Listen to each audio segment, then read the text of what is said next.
मैं आपको बताने का प्रयास करता हूं कि वास्तविकता में स्टेट का अर्थ होता है केंद्र और राज्य की सरकारें, और संविधान के 72वें 73वें संविधान संशोधन के बाद उसमें जो हमारे नगर निगम और जिला पंचायत भी हैं।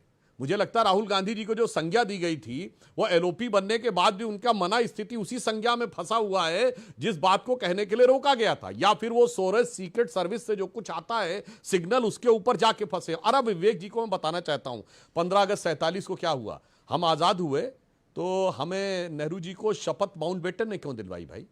कोई ऐसा उदाहरण है कि गुलाम बनाने वाले देश ने शपथ दिलाई हो? चलिए, और उसके बाद 1 साल तक माउंटबेटन किस खुशी में गवर्नर जनरल रहे?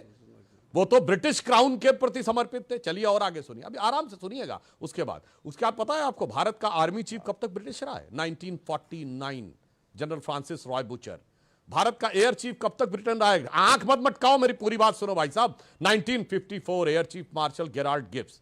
भारत का नेवी चीफ कब तक रहा है? 1958 एडमिरल स्टीफन कॉनराड। 1958 तक भारत का नेवी चीफ अंग्रेज रहा है, और भारत की नेवी का नाम रॉयल इंडियन नेवी, जो ब्रिटिश टाइम के रॉयल इंडियन नेवी कहलाती थी, वो 1950 तक, 1968 तक।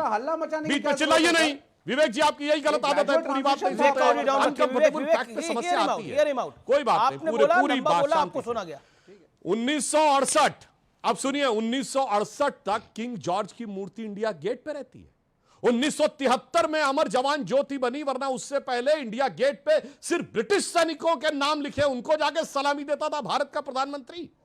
1997 तक भारत का जो बजट आता था वो शाम 5 बजे क्यों आता था? क्योंकि अंग्रेजों के जमाने में तय हुआ था कि जब लंदन में 11:30 बजे होंगे, यानी दिल्ली में 5 बजे होंगे, तब बजट आएगा।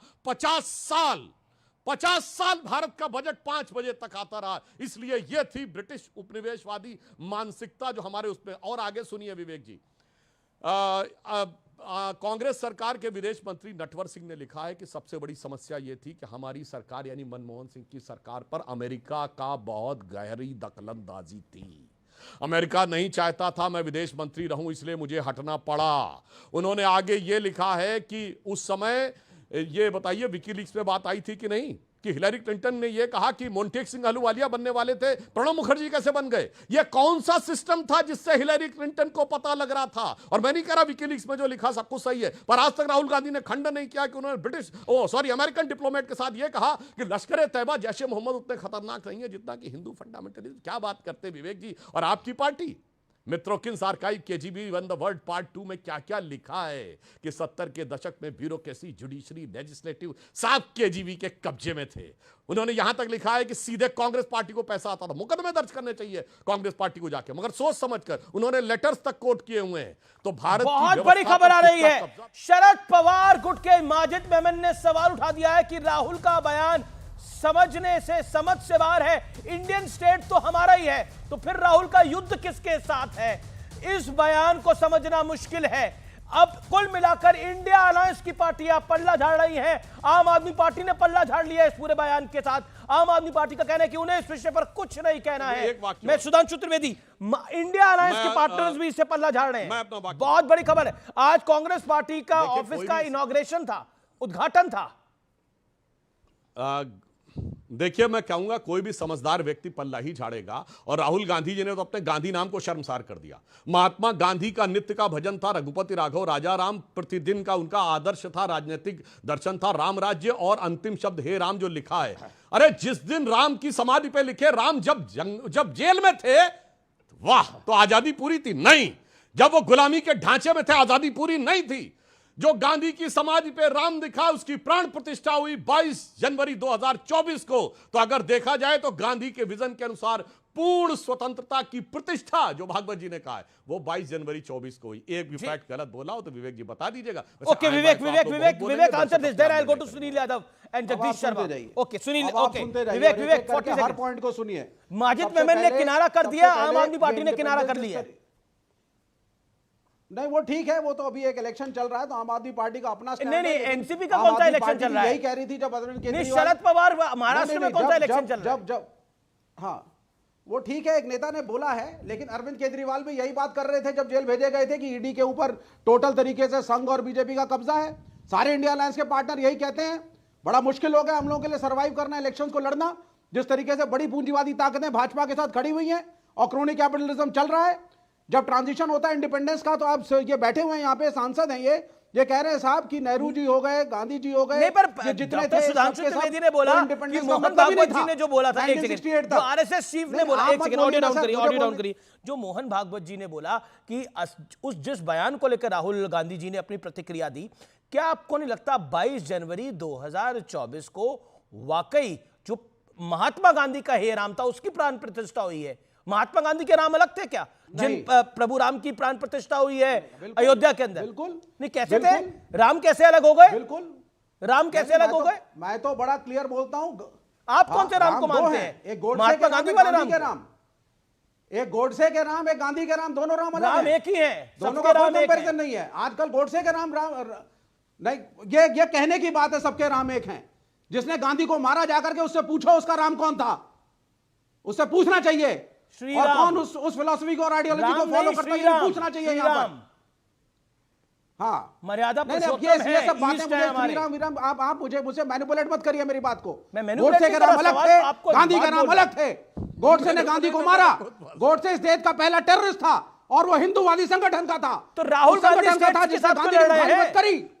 मतलब राम मंदिर के ऊपर इतनी राहुल इतनी गांधी खुंदक हो गई, स्टेट से उन तंत्रों राम के मंदिर साथ बनने लड़ को रहे हैं लेकर इतना जिसके गुस्सा ऊपर हो गया संघ का कि कब्जा है। भारतीय स्टेट्स के साथ लड़ाई लड़ेंगे। मतलब राम मंदिर की प्राण वो प्रतिष्ठा से भारतीय इतना बड़ा स्टेट गुस्सा हो गया कि भारतीय स्टेट के साथ लड़ाई लड़ेंगे, नहीं, तमिलनाडु के साथ रामलला लड़ाई की लड़ेंगे, प्राण कर्नाटक के साथ प्रतिष्ठा लड़ाई तो लड़ेंगे, भाजपा पंजाब के का साथ लड़ाई political लड़ेंगे, event दिल्ली के साथ लड़ाई लड़ेंगे। रामलला की प्राण प्रतिष्ठा भाजपा का पॉलिटिकल इवेंट था, 2024 के इलेक्शन का उद्घोष था। यह बहुत से धर्मगुरु कह चुके हैं और मैं कोट भी कर चुका हूं कई बार। ठीक है, okay, It was you not made a your point. religious okay, event. Sudhanshu 50 seconds make your point. और कोई किसी के बीच में नहीं बोलेगा, मेरा निवेदन है। सुधांशु नहीं बोले, आपने बोला 1.5 मिनट, बोलिए। देखिए, सुधांशु 50 सेकंड। मुझे आज विवेक जी की बौखलाहट, खिसियाहट पूरी तरीके से समझ में आती है। वो किस ढंग से अनर्गल बात कर रहे हैं। मैं सिर्फ फैक्ट बोलता हूं। सुनिए महोदय, राम मंदिर का विषय 23 दिसंबर 1949 को शुरू हुआ। 22-23 दिसंबर को, 26 नवंबर को हमारा संविधान लिखा गया। उसके बाद 1961 में जाकर सिंधी सेंट्रल वक्फ बोर्ड उसमें पैरोकार बना। 1976 में नेचुरल खुदाई में, उसका राम मंदिर आंदोलन नहीं था, अपने आप खंभे निकले। उसके बाद 1984 अक्टूबर में आंदोलन शुरू हुआ। 1 फरवरी 86 को ताला खुदा। मतलब कुछ तो सोच समझ के बोलना चाहिए। 9 नवंबर 89 को शिलान्यास हुआ। 30 अक्टूबर 90 को मैनिफेस्टो में कब कारशेदा आया? हुई। 6 दिसंबर 92 को आपके ढांचा गिरा। मैनिफेस्टो में कब आया सुनिए राम मेरे मंदिर? भाई, काहे आए बाएं बोलने लगते हो भाई।